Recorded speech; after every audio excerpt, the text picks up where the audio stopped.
Do you want a tool that gives your team more ownership, creates a stronger culture, and finally takes the pressure off of you? Then this episode is for you. And there's no better time to roll this out than right now. Let's get into it. Welcome to Leadership Mindset 2.0.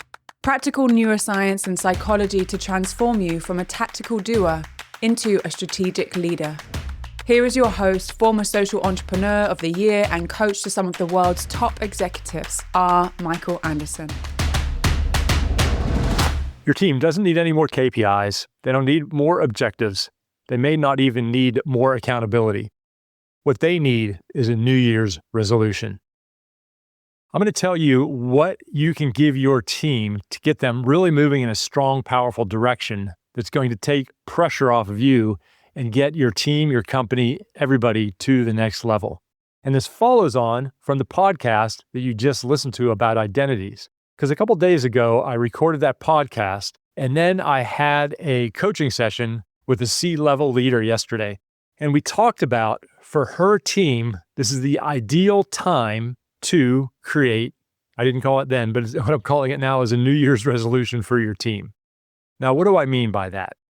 Well, there's some really important neuroscience research from Day, Milkman, etc., that talks about temporal landmarks.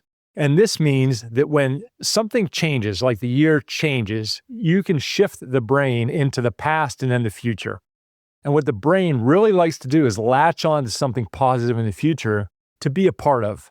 And with New Year's, we have that natural happening. And we're really good about giving teams key performance indicators, goals, etc., that they should achieve. But just like we talked about last session with identities, that's very behavioral. You probably want to change the identity and the culture of your team. And that's what we're going to talk about today. Now, think about, for your team, how you want them to show up. Look at them individually and collectively. Do you wish they were more assertive? Do you wish they held themselves accountable? Do you wish they were more strategic? Whatever it is, instead of worrying about what the individual little behaviors are, how do you want the culture to change? Well, just like we talked about the changing the identity for you as a leader, this is changing the identity of a team. This is a great opportunity for you to address your team and talk about how the next 3 months, the next 6 months, or the next year is your team going to shift the culture and the identity to being more strategic, to taking more ownership, whatever that needs to be. And then what it can be is a rallying call for everybody in the team. And you have things to tie individual behaviors back to make that change happen. And that's one way you get cultural change. So many leaders want to change the culture of the team, and they don't know how, or they don't know where, or they don't know why. Creating really specific, basic things to reinforce over a period of time is how you make any change, basically.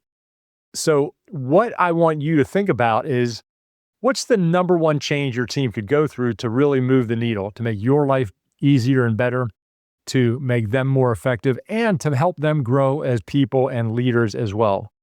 For example, one leader that I've been working with, she wants to become more strategic, like we all do, and she's had to jump into the teams recently and get her hands dirty because there was a mess she inherited. Now she's done with that and she needs to move up and work on more strategic things, yet everybody is used to her getting her hands dirty. This is an ideal situation for her to address her team and say, look, this is what you always want to be honest with what has been going on in the past, because then they're with you. So, hey, 2025, I'm going to spend a lot of time with you, making sure that we have the processes in, that you understand the role, etc. Now, in 2026, I need to work on the more strategic things, and I want you all to step up more as leaders. This is a little bit of what that entails. Now, what's great is when you put that theme out here, here's how I want you to implement this. When you put that theme out there, what you want them to do is define exactly what that means. Remember, you can coach them on this, and then how they are going to show up and contribute to that. So as a leader, this is a really great tactic, is to throw the big thing out there and have them figure out how it's going to get done. Then they have so much more ownership. and they're so much more engaged and invested. Now, as they go through this, remember, you can coach them. So it's not like whatever they say goes. They might bring up things and you're like, well, hey, I like A and B, but not C. And you might be, hey, how about this? We really need to add this in there. So you can put your mark on it, and you can make sure that what you want in there is in their implementation and integration package. So don't be afraid of doing that, but let them do the work. Let them discuss it. Let them come up with things. You are there to review things, to tweak things, to keep things in and out of it. This is a really fun process. It's going to get them taking more ownership, and you're going to come out with a great integration plan. In this integration plan, you want to know, what exactly does that look like? How do we know if people are doing it or not? How do we hold people accountable, remind people to this? Maybe there is a celebration or a reward. Maybe not, depending on what it is. Don't get too caught up in them, but it's nice if you have them. How do we know if it's happening or not? Your output of that can be really, really strong and powerful. And again, it's your team doing the work, not you. You just having the idea about this. So that's what I mean by a team New Year's resolution. And look, it can be a month, it can be 3 months, it can be 6 months, it can be a year. You can review these periodically, whatever. Don't get too caught up into all those things. And maybe what you do is you tell the team every 3 months, we're going to reevaluate this at the quarterly management meetings. So we just talked about New Year's resolutions as a group. Now you need New Year's resolutions as individual people. This is also the time where you want to figure out each individual person on your team, what behavior do they need to shift? And then what you want to do is you want to sit down with them. And if you remember all my framing conversations, you want to frame, hey, to get you to the next level. And if you have the team New Year's resolution, you can link it to, for us all to be more strategic or whatever it is, for your team to be more effective, for you to be a stronger leader.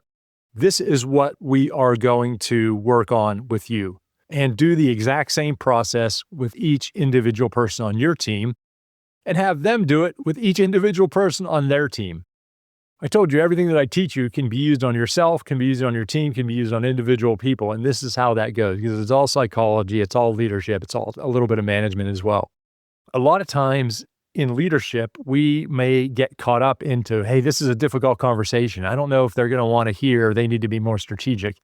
But when we do the right framing to it, 80% of the time, a conversation we might have had resistance to can be a powerful, uplifting conversation.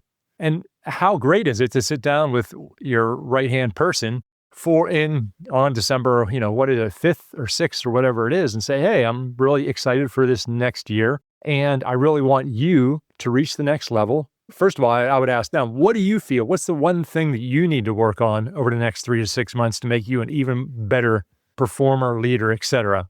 See what they say. If it makes sense to you, go with what they said. You could say, and if not, you could say, well, I understand where you're coming from on that, though what I really see is you need to work on coaching your team more.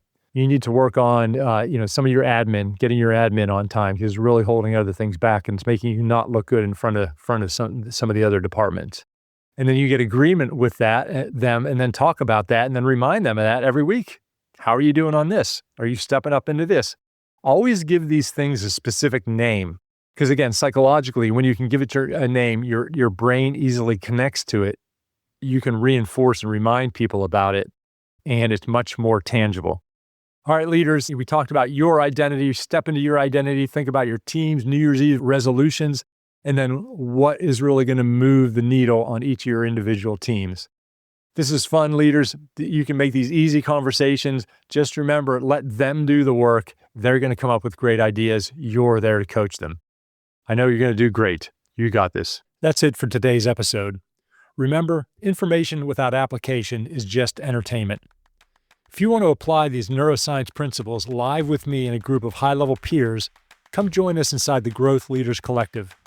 You can get a 14-day trial for just $1 at rmichaelanderson.com/GLC. And if you have any comments or questions about today's episode, just search for the Leadership Mindset 2.0 groups on LinkedIn and Facebook. I'll see you there.